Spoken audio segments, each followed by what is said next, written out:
నారాయణపేట జిల్లా మక్తల్ 6వ division municipal candidate ఎవరైతే బీజేపీ క్యాండిడేట్ ఉన్నారో అతను మహాదేవప్ప అనే అతను ఆత్మహత్యకు పాల్పడ్డారు. దానిపైన ఈరోజు డీజీపీ ఆఫీస్ ముట్టడి కూడా బీజేపీ కార్యకర్తలు నాయకులు పాల్గొన్నారు. దాంట్లో కూడా ఎస్టీ మోర్చా కూడా ఒక ఈ ధర్నా కార్యక్రమంలో విస్తృతంగా పాల్గొని ఆందోళన చేశారు. అయితే మనతో మాట్లాడడానికి ఎస్టీ మోర్చా అధ్యక్షుడు రవి నాయక్ ఉన్నారు. అని చెప్పండి, నిన్న మక్తల్ మున్సిపల్ క్యాండిడేట్ కూడా ఆత్మహత్య చేసుకోవడం జరిగింది. ఎందుకు అట్లా ఆత్మహత్య చేసుకోవాల్సిన పరిస్థితి రావచ్చింది? ఈ రాష్ట్రంలో శాంతి భద్రతలు కాపాడడానికి ఒక మంత్రి లేకుండా పోయాడు, హోమ్ మినిస్టర్. ఈ రాష్ట్రంలో అధికారంలోకి వచ్చిన తర్వాత చేస్తామని చెప్పినటువంటి ప్రతి హామీని కూడా విస్మరించి, ప్రధానంగా ఎస్సీ ఎస్టీలకు ఇచ్చినటువంటి చేవెళ్ళ ట్రైబల్ డిక్లరేషన్ దాన్ని విస్మరించి, అది అమలు చేయడం, హామీలు అమలు చేయడం చేతగాని అసమర్థ రేవంత్ రెడ్డి ప్రభుత్వం ఈరోజు ఈ రాష్ట్రంలో గిరిజనుల మీద, దళితుల మీద నిత్యం దాడి చేస్తూ ఉంది. దానికి నిదర్శనం చాలా ఉన్నాయి, చాలా సంఘటనలు. ఈ యొక్క జరుగుతున్న మున్సిపల్ కార్పొరేషన్ ఎన్నికల్లో బీజేపీ పార్టీ యొక్క నాయకత్వము, బీజేపీ పార్టీ యొక్క కార్యకర్తల బలము, జనం నుంచి వస్తున్నటువంటి ఆదరణ ఓర్వలేక ఈరోజు కాంగ్రెస్కి ఆల్టర్నేటివ్గా బీజేపీ రామచంద్రరావు గారి నాయకత్వంలో ఈరోజు పార్టీ బలోపేతం అవుతున్నటువంటి తరుణంలో జనం ఖచ్చితంగా మున్సిపాలిటీ ఎన్నికల్లో బీజేపీకి పట్టం కడతారని చెప్పి ఈరోజు ఎవరి మీద దాడి చేయాలి? ఈరోజు ఎవరు అమాయకమైనటువంటి వాళ్ళు ఎవరున్నారు? ఈరోజు గిరిజనులు, దళితుల మీద దాడులు చేస్తే, వాళ్ళని హత్యలు చేస్తే ఈరోజు స్పందించడానికి ఎవరు రారు అని చెప్పాను. కానీ ఈరోజు భారతీయ జనతా పార్టీ ఈరోజు గిరిజనులకి, దళితులకు పెద్దపీట వేసింది భారతీయ జనతా పార్టీ. ఈరోజు మక్తల్ మున్సిపాలిటీలో 6వ వార్డు నుంచి పోటీ చేస్తూ ఉన్నటువంటి మా ఎరకల మహాదేవప్ప మా పార్టీ కట్టర్ కార్యకర్త. ఆయన అక్కడ ఉన్నటువంటి శాసనసభ్యుడు, మంత్రి వాకిటి శ్రీహరి అతన్ని బలవంతంగా కాంగ్రెస్ పార్టీ కండువ కప్పిండు. అయినా కానీ కూడా నమ్మిన సిద్ధాంతం కోసం ఈ బలవంతమైనటువంటి ఈ యొక్క కుటుంబ పరిపాలన కలిగినటువంటి ఈ పార్టీ, ఈ అవినీతి పార్టీలలో నేను ఇమడలేనని చెప్పి, ఉండలేనని చెప్పి నమ్మిన సిద్ధాంతం కోసం తిరిగి బీజేపీలోకి వచ్చి బీజేపీ నుంచి పోటీ చేసినటువంటి తను నామినేషన్ వేసిన తర్వాత కూడా విత్డ్రా చేసుకోవాలని చెప్పేసి కూడా చాలా ఒత్తిడిలు వచ్చాయి, బెదిరింపులు కూడా గురి చేశారని కూడా వార్తలు వస్తున్నాయి. తను నామినేషన్ దగ్గర నుంచి నామినేషన్ దాఖలు చేసిన రోజే మహాదేవప్ప యొక్క విజయం ఖాయమైంది. ఆ రోజు తనకున్నటువంటి ప్రజాదరణ, తను ఆ యొక్క వార్డులో చేసినటువంటి సేవలు, తన యొక్క ఆర్డినరీ ఆటో డ్రైవర్, తను ఎంత జెన్యున్గా ఉంటాడంటే నిత్యం ప్రజలకు ఏదైనా ఆపద వస్తే నిలబడేటువంటి వ్యక్తి, కొట్లాడేటువంటి వ్యక్తి. ఆ వ్యక్తి ఈరోజు గెలుస్తుండని చెప్పి నామినేషన్ దాఖలు చేసిన తర్వాత విత్డ్రా చేయమని చెప్పి బెదిరిస్తాడు. ఈయన ఎవరు? వాకిటి శ్రీహరి బెదిరిస్తాడు. అక్కడ ఉన్నటువంటి కాంగ్రెస్ పార్టీ గూండాలు బెదిరిస్తాడు. ముఖ్యమంత్రి సొంత జిల్లా ఇలాకాలో ఏం జరుగుతుంది, ఈ రాష్ట్రంలో ఎక్కడ చూసినా ఓటర్లను బెదిరిస్తూ ఉన్నారు, మా పార్టీ కార్యకర్తలను బెదిరిస్తూ ఉన్నారు, విత్డ్రా చేసుకోమని చెప్పి బెదిరిస్తూ ఉన్నారు. ఈరోజు తీసుకుంటే ఈరోజు జరిగినటువంటి యొక్క ఆత్మహత్య కాదు ఇది, దీన్ని హత్యగా మేము భావిస్తూ ఉన్నాం. ఎందుకంటే ప్రచారం ముగిసింది. నిన్న చివరి రోజు ప్రచారము ఎంత అట్టహాసంగా జరిగిందంటే అక్కడ వేలాది మంది ఈరోజు ఆ వార్డులో ఉన్నటువంటి ప్రతి ఒక్క ఓటర్ కూడా ఈరోజు భారతీయ జనతా పార్టీ అభ్యర్థి అయినటువంటి మా గిరిజన బిడ్డ ఆ ర్యాలీలో పాల్గొన్నటువంటి దాన్ని చూసి ఓర్వలేక అనేక రోజుల నుంచి అతన్ని బెదిరిస్తూ ఉన్నాడు ఈ మంత్రి. అనేక రోజుల నుంచి కాంగ్రెస్ పార్టీ బెదిరిస్తూ ఉంది. అక్కడ ఉన్నటువంటి మా స్థానిక పార్లమెంట్ సభ్యురాలు డీకే అరుణమ్మ గారు లోకల్ ఎస్పీ గారికి చెప్పారు, అక్కడ జిల్లా ఎస్పీకి మా పార్టీ కార్యకర్తలు బెదిరిస్తూ ఉన్నారు, మా పార్టీ కార్యకర్తలను విత్డ్రా చేసుకోమని వీళ్ళు బెదిరిస్తూ ఉన్నారు, ఇప్పుడు చంపేస్తామని చెప్పి. అయితే ఇక్కడ జరిగింది ఏంటంటే ఈ మంత్రి యొక్క బెదిరింపు వల్ల తను ఖచ్చితంగా గెలుస్తాడని చెప్పి సర్వేలు చెప్తా ఉన్నాయి. అక్కడ ప్రజలు అవకాశం ఇస్తూ ఉన్నారు అతను గెలవడానికి. గెలిచిన తర్వాత అయినా సరే నిన్ను చంపేస్తామనేటువంటి కోణంలో బెదిరిస్తూ ఉన్నారు. ఇక నేను గెలిచిన తర్వాత అయినా కానీ కూడా ఎప్పుడైనా నేను చావాల్సిందే కదా అన్నట్టు తను సెల్ఫ్గా తను ఆత్మహత్య చేసుకోలేదు. వీళ్ళే బెదిరింపు ధోరణి వల్ల, వీళ్ళ యొక్క ఒత్తిళ్ల వల్ల, వీళ్ళ యొక్క దౌర్జన్యం వల్ల వీళ్ళు దాడి చేస్తారు, వీళ్ళ చేతిలో చావడం కంటే నమ్మిన సిద్ధాంతం కోసం చివరి క్షణం దాకా అని చెప్పేసి తను ప్రజలు ఎంత ఆదరించినా వీళ్ళు ఎందుకు నన్ను వ్యక్తిగతంగా టార్గెట్ చేసిరని చెప్పి మీరు చూస్తూ ఉన్నారు. ఈరోజు మొన్ననే మా యొక్క మండల పార్టీ అధ్యక్షుడు చావుకు కారణం కాంగ్రెస్ పార్టీ అయింది. ఈరోజు అతని చావుకు కూడా కారణం వాకిటి శ్రీహరి అయింది. ముఖ్యమంత్రి ఏంటిది ఖచ్చితంగా ప్రభుత్వ హత్యగానే భావిస్తున్నాను. నిజంగా ప్రభుత్వానికి చిత్తశుద్ధి ఉంటే ఆ యొక్క హత్యపై విచారణ చేయించు. నువ్వు ప్రభుత్వం నీదే కదా. మా ఎంపీ గారు 3-4 రోజుల కిందనే మీకు ఎస్పీకి చెప్పారు కదా, మీ ఇంటెలిజెన్స్ వ్యవస్థ ఏం చేస్తూ ఉంది అక్కడ, ఎందుకు పోలీసులు ఈరోజు ఎందుకు చోద్యం చూస్తూ ఉన్నారు, పోలీసులు ఎందుకు కాంగ్రెస్ పార్టీకి వత్తాసు పలుకుతూ ఉంది ఈరోజు?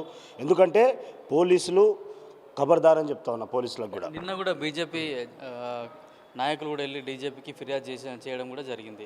అది చేసిన తెల్లారేది జరగడం ఎట్లా భావిస్తుంది? ఇప్పుడు మొన్న నల్లగొండ జిల్లాలో ముఖ్యమంత్రి రేవంత్ రెడ్డి పోయినప్పుడు ఆ రోజు అక్కడ ఉన్నటువంటి ప్రతి బీజేపీ కార్యకర్తను అరెస్ట్ చేసినారు. మా పార్టీ కార్యకర్తలు బెదిరిస్తున్నారని చెప్పి నిన్న ఫిర్యాదు చేసినాం. కానీ ఇట్లాంటి సంఘటన జరుగుతుందని చెప్పి ఊహించలేకపోయినాం. కానీ అక్కడ మా ఎంపీ గారు జిల్లా ఎస్పీకి చెప్పి అంటున్నా, ఈ ప్రభుత్వానికి బాధ్యత లేదా? ఈ ప్రభుత్వానికి ముఖ్యమంత్రికి అక్కడ ఉన్నటువంటి నిజంగా మంత్రి కానీ ఇందులో తన హస్తం లేదంటానంటే తనకు బాధ్యత లేదా అంటున్నా. అక్కడ ప్రజల్ని కాపాడాల్సింది ఎవరు? ఏ వ్యక్తికి నచ్చినటువంటి సిద్ధాంతపరమైనటువంటి రాజకీయ పార్టీలలో వాళ్ళు ఉంటారు. కానీ ఆ ప్రజలను కాపాడాల్సినటువంటి బాధ్యత ప్రజల చేత ఎన్నుకోబడినటువంటి నాయకుల మీద ఉంటుంది, ఈ పాలకుల పైన ఉంటుంది. మరి ఎందుకు ఈరోజు గిరిజనులు అంటే మీకు ఇంత నిర్లక్ష్యం? గిరిజనుల పైన ఎందుకు దాడులు చేస్తారు? గిరిజనుల భూములు లాక్కుంటారు ఒకవైపు లగచర్లలో. ఈరోజు మిర్యాలగూడలో యూరియా కోసం పోరాటం చేస్తే గిరిజన అబ్బాయి మీద దాడి చేస్తారు 3rd డిగ్రీ. ఈరోజు మహబాద్లో మా గిరిజన మహిళల మీద దాడి చేస్తారు. ఈరోజు రాష్ట్రంలో గిరిజన మహిళల మీద అత్యాచారాలు జరుగుతూ ఉన్నాయి, దాడులు జరుగుతూ ఉన్నాయి. అంటే ఈ రాష్ట్రంలో శాంతి భద్రతలు లేవా? ఈ ముఖ్యమంత్రికి పట్టట్లేదా నీకు? లేకపోతే నీ ఇంటెలిజెన్స్ వ్యవస్థ పనిచేస్తలేదా? లేకపోతే నువ్వు పనిచేస్తలేవా? నీకు చేతకపోతే దిగిపో రేవంత్ రెడ్డి. నిజంగా నీకు చిత్తశుద్ధి ఉంటే ఈ మంత్రి వాకిటి శ్రీహరిని వెంటనే సస్పెండ్ చేయి. దీని మీద ఒక ఎంక్వైరీ కమిటీ వేయి. వెంటనే ఎంక్వైరీ కమిటీ వేసి అక్కడ బాధ్యులైనటువంటి వాళ్ళు ప్రతి ఒక్కరిని కూడా నువ్వు ఖచ్చితంగా పార్టీ నుంచి సస్పెండ్ చేయాలి. చట్టపరమైనటువంటి కఠిన చర్యలు తీసుకోవాలి వాళ్ళ మీద. అదేవిధంగా మా యొక్క మహాదేవప్ప కుటుంబాన్ని కూడా ఆదుకోవాలని కూడా మేము డిమాండ్ చేస్తూ ఉన్నాం. అంటే ఈ ఎరుకల మహాదేవప్ప ఆల్రెడీ గెలుస్తుందని తెలిసినాక కూడా అంత ఆత్మహత్య చేసుకోవాల్సిన అవసరం వచ్చింది. అంటే దీనిపైన బీజేపీ నాయకులకు కానీ, కేంద్ర నాయకులకు కానీ, ఇక్కడ ఉన్న హైదరాబాద్లో ఉన్న నాయకులు కానీ ఎప్పుడన్నా చెప్పడం జరిగింది, ఇట్లా బెదిరింపులకు గురి చేస్తున్నారు నన్ను అని చెప్పి? ఎస్, తను గెలిచిన తర్వాత కూడా ఖచ్చితంగా తనే గెలుస్తాడు. గెలిచిన తర్వాత కూడా చంపేస్తారు అతన్ని అనేటువంటి భయాందోళనకు గురైన అతను. గెలిచిన తర్వాత అయినా చంపేస్తారు వీళ్ళు. అంటే ఆ చావు కారణం వీళ్ళే. ఇక గెలిచిన తర్వాత అతను మీ నాయకులకు, కేంద్ర కమిటీ నాయకులు ఏమైనా చెప్పడం జరిగిందా ఇట్లా బెదిరింపులకు గురి చేస్తున్నాను? అక్కడ ఉన్నటువంటి మా ఎంపీ గారికి చెప్తే మా ఎంపీ గారు ఎస్పీకి చెప్పారు, మీరు అక్కడ ఫోర్స్ పెట్టమని చెప్పారు. అక్కడ ఉన్నటువంటి మా ఎంపీ గారు, మా జిల్లా అధ్యక్షులు కూడా ఫోర్స్ పెంచమని చెప్పారు. మా కార్యకర్తలకు భద్రత ఇవ్వమని చెప్పి కోరిరు. కానీ ఈ ప్రభుత్వము, ఈ పోలీసు మాత్రము నిష్పక్షపాతంగా వ్యవహరించాల్సినటువంటి వీళ్ళు ఒకవైపు కాంగ్రెస్ పార్టీకి పక్షపాతిగా వ్యవహరిస్తూ ఉన్నారు పోలీస్ వ్యవస్థ. అక్కడ ఈరోజు పోలీస్ వ్యవస్థ యొక్క వైఫల్యం, ప్రభుత్వం వైఫల్యం, ప్రభుత్వ హత్యనే ఇది అని చెప్తా ఉన్నాం. ఎందుకంటే గెలిచిన తర్వాత ఖచ్చితంగా చంపేస్తా అని వాళ్ళు క్లియర్ కట్గా చెప్పారు. నిన్న రాత్రి తను ఏడుస్తూ తన భార్యతో చెప్పుకున్నటువంటి విషయం. ఈరోజు పొద్దున వాళ్ళ భార్య స్టేట్మెంట్ ఇచ్చింది కదా పోలీసులకు స్టేట్మెంట్ ఇచ్చింది. కాంగ్రెస్ పార్టీ యొక్క దాడుల వల్లనే, దౌర్జన్యం వల్లనే వీళ్ళు ఖచ్చితంగా చంపేస్తారని చెప్పి మనస్తాపానికి గురి చెందిండి అతను. కాబట్టి ఖచ్చితంగా కాంగ్రెస్ పార్టీ హత్యగానే భావిస్తూ ఉన్నాం. ఖబర్దార్ రేవంత్ రెడ్డి, ఖబర్దార్ గుండాలారా. మీరు అధికారం శాశ్వతం కాదు. తెలంగాణ ప్రజలకు ఇచ్చినటువంటి హామీలన్నీ 100 రోజుల్లో పూర్తి చేస్తామని చెప్పినటువంటి మీరు ఈరోజు 27 నెలలు కావస్తూ ఉంది అధికారంలోకి వచ్చి. ఏం హామీ నెరవేర్చారు మీరు? ఈరోజు ఊర్లలోకి తిరిగితే ప్రజలంతా కూడా మిమ్మల్ని చీదరిస్తూ ఉన్నారు. ఒకవైపు బీజేపీకి పట్టం కడుతూ ఉన్నారు.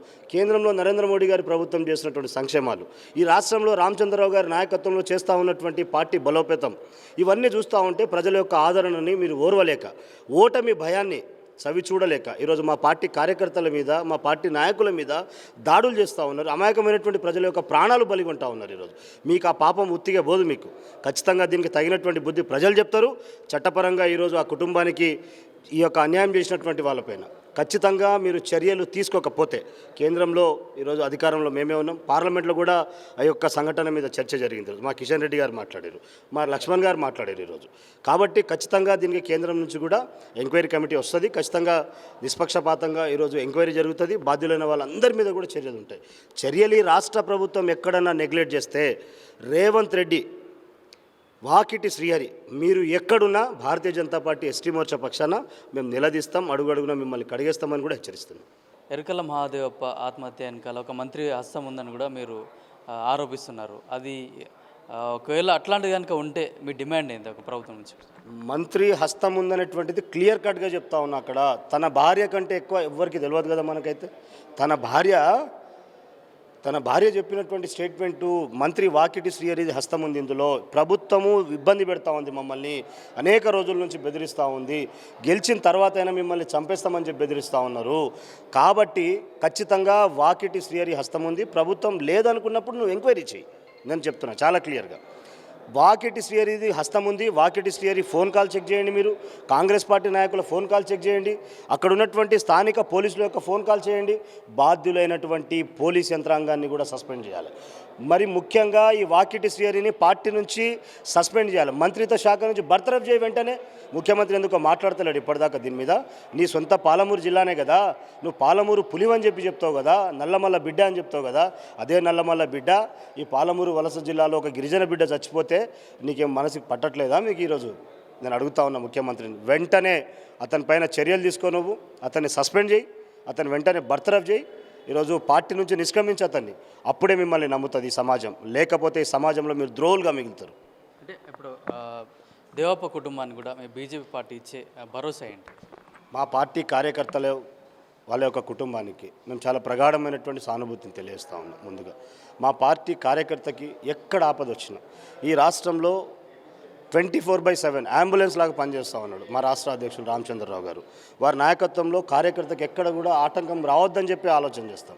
ఈరోజు జరగకూడని సంఘటన జరిగింది, ఈ ప్రభుత్వం హత్య చేసింది ఈరోజు మా కార్యకర్తని. ఈరోజు మా పార్టీ మొత్తం కూడా యావత్ భారతీయ జనతా పార్టీ కూడా ఈరోజు మా పార్టీ కార్యకర్త యొక్క కుటుంబానికి అండగా ఉంటుంది. ఈరోజు ఆ కుటుంబానికి పూర్తి స్థాయి రక్షణగా మేమే ఉంటాం. రాబోయే రోజుల్లో ఆ కుటుంబానికి కావాల్సినటువంటి మంచి చెడు కూడా మేము చూస్తాం. ఒకవైపు ఈ ప్రభుత్వం ఖచ్చితంగా చేయాలి, ఆ కుటుంబానికి న్యాయం, వీళ్ళపైన చర్యలు తీసుకోవాలి, ఈ మంత్రిని బర్తరఫ్ చేయాలి. అయితే ఎవరైతే ఆత్మహత్య చేసుకున్న దేవప్ప అనే వ్యక్తి అవుతున్నారో అతని కుటుంబానికి కూడా పూర్తిగా బీజేపీ పార్టీ అండగా ఉంటుంది.